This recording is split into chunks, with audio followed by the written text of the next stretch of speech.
Kalam Sunda dina kanyaah Bapa. Brai beurang panon poe muncul dina sela-sela mega. Laju alon dina tungtung gunung ibaratnya tetelakon dina amparan kahirupan.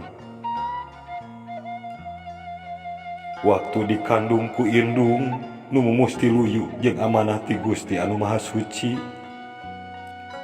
Bapa nu ngayuga dina panjangna mangsa nepi ka anak jangkung gede tandana dewasa.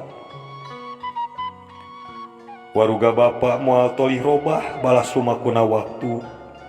Asal kabeh demi kulawarga anu dipicinta.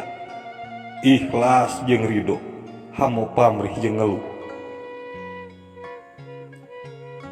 Awak asalna kuat, dina tak-tak mundak sagala dipigawe. Suku temikir nyeri kalis jalan sepanjang napas nu pinuh tanggung jawab. Anak king, anak bapa. Bapa teu hayang anjeun apal awak bapa kotor, awak guleuy leutak. Bapa teu hayang anjeun apal leungeun sasangaleun, tak-tak mundak suku nyeri. Nu kapikir ku bapa kumaha neangan Riki keur anjeun sakola, keur anjeun ngaji demi bekal jaga waktu anjeun dewasa.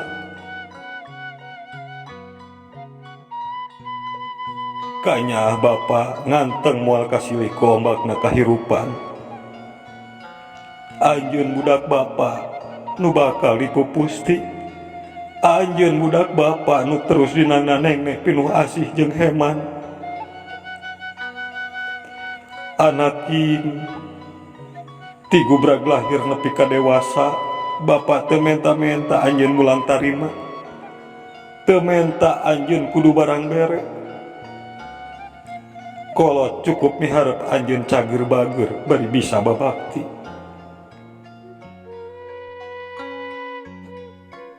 Tantukeun lengkah anjeun, paheutkeun hirup anjeun anak king, harapan bapa aya di anjeun.